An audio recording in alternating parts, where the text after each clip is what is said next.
is up, everybody? So now we are going to remove that right there. Changing out the fuel pump leveler. If you guys remember in the last video that we did on changing out the fuel pump, and we were giving the parts and all that. So basically we ended up bending a little lever because for whatever reason the strainer was hitting it. So now I got the OEM part and I'm gonna change that out because it's not reading the accurate gas level. So yeah. So this is what it is right here.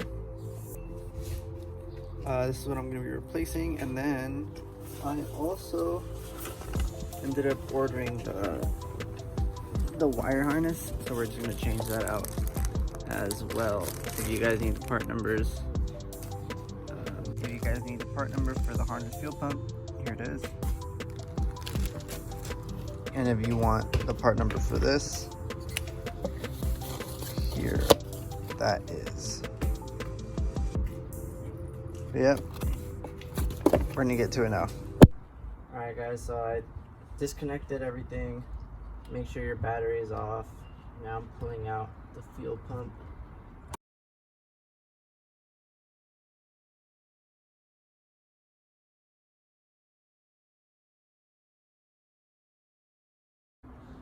So this is the leveler. And in my case, something about this isn't working. Maybe because I had previously bent it, or I'm not really sure, so I'm just gonna change that out. And then the harness that I'm talking about, or the other wiring, is this right here. So since I have it, might as well just gonna change it. But yeah, we'll get back to you.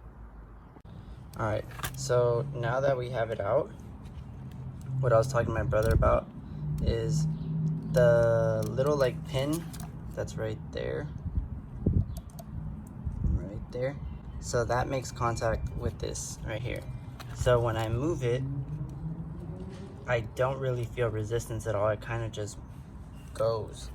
Versus with the new one, if you see all the tiny little dots, like I can feel it when it jumps basically. Versus with this one, you don't feel it at all. Also, if you see how used up that is right there, versus, just put it in the same position. You guys see all that black line right there? Versus this is just tiny little dots.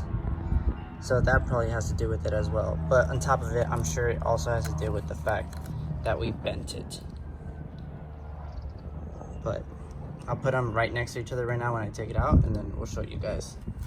Alright, so now that it's out, you can see that is used up compared to that.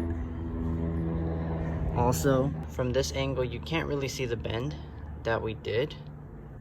But from right here, you can see that bend. So, this one right here slants upward, and this one curves downward. So I'm almost certain one of those things is what's causing the faulty gas reading, but nonetheless, it's getting a new one anyway. For this, it's really just, you just disconnect this one right here, and this, you pop it upward. It clips right there from the back. So those two right there, clip right here. So now we're just gonna reconnect that, pop this whole thing back in, and then I'm probably gonna open this up to disconnect this to just connect the new one. Might as well, since I already have it. But yeah, it's coming along. So now that this is popped off, you're just gonna disconnect this one. And this one.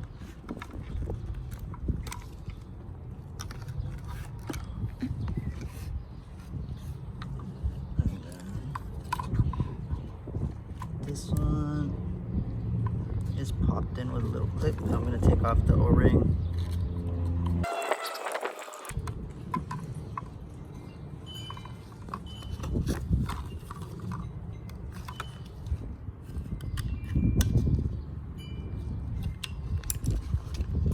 This is not how you want to remove this one, just because it'll bend, but like I said, since I'm replacing it, it's fine.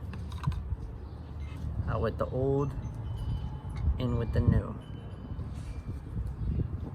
Alright, so now we're gonna put in the fuel sender. So you pop it through the bottom. There you go. Heard the click. You reconnect this. There you go. And now it's all complete again. Wait, so there's actually an issue here. So you guys don't do the same, learn from me. So this is at the bottom. There's no way this is gonna have play. So we have to redo it. Alright, so everything's all put back into place. We got a new fuel sender. And also got the harness that I was talking about. So now we just put it back in the way you took it out. Before you start connecting, don't forget to put in the little metal ring. You have to put these on, star pattern. I actually marked mine on the metal plate to this to know how it's supposed to line up.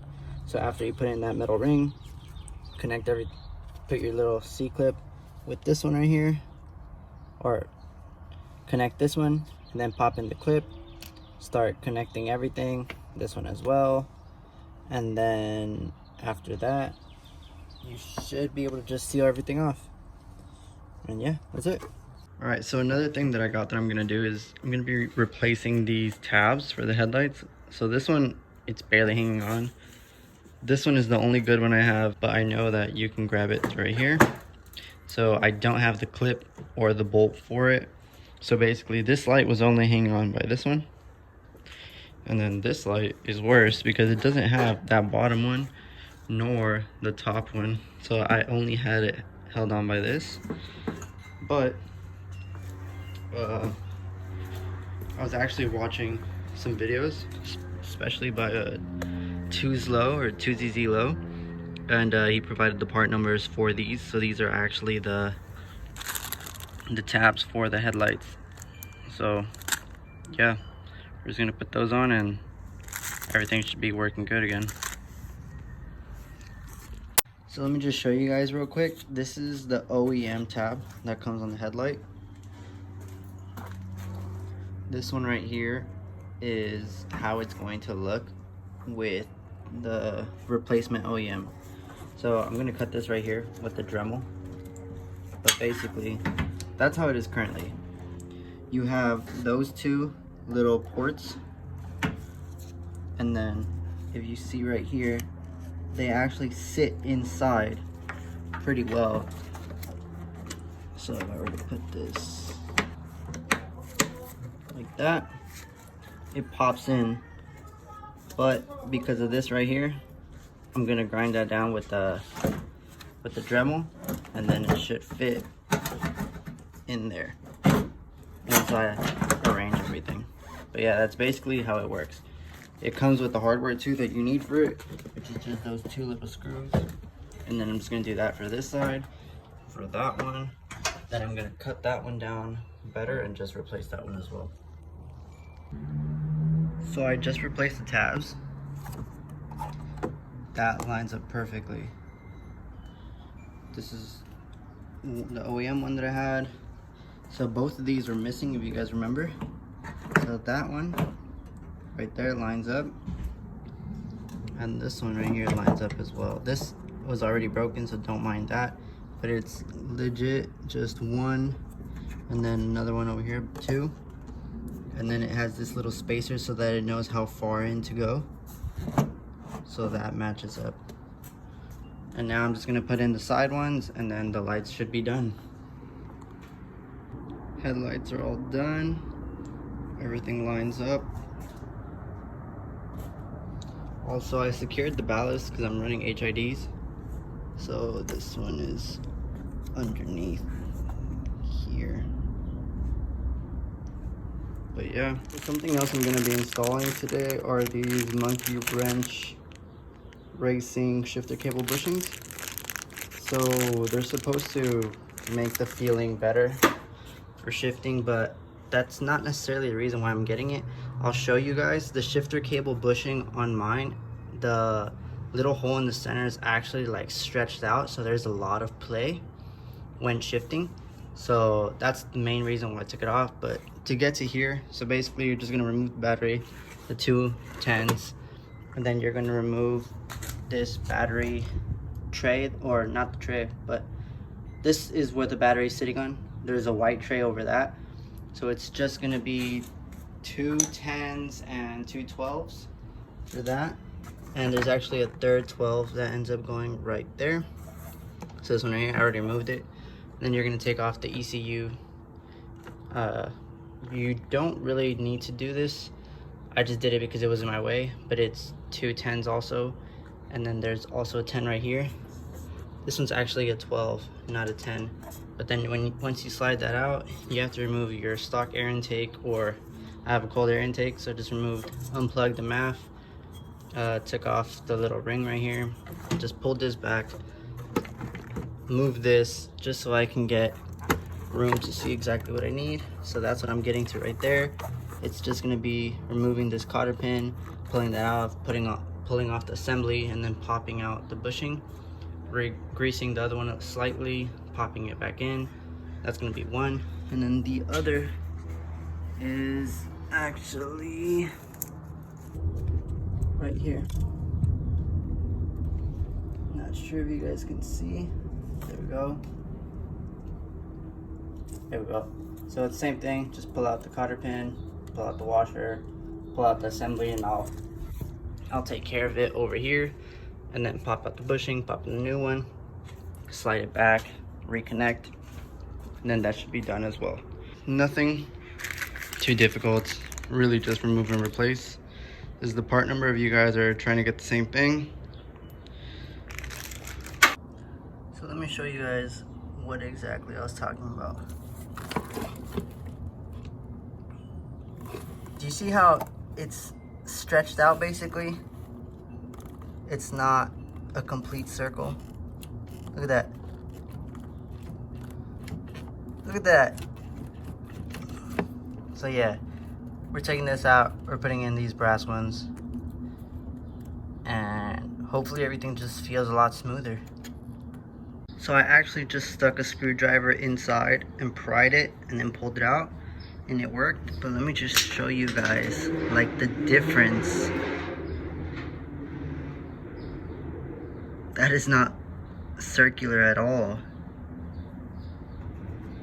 Look at that.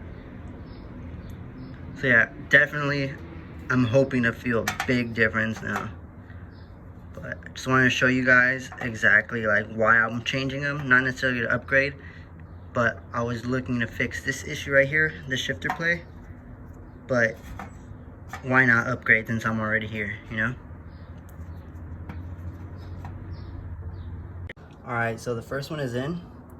So the biggest hassle with this was actually that washer you had to put. I just put a little bit of grease and I just kind of pried it in there. I used like a screwdriver to go against something. So I put like a screwdriver and wedged it against this to create pressure like that. So I jammed it in there. So now it's good. Now I'm gonna do the same thing for the other one, and then I'll be done. Everything will go back.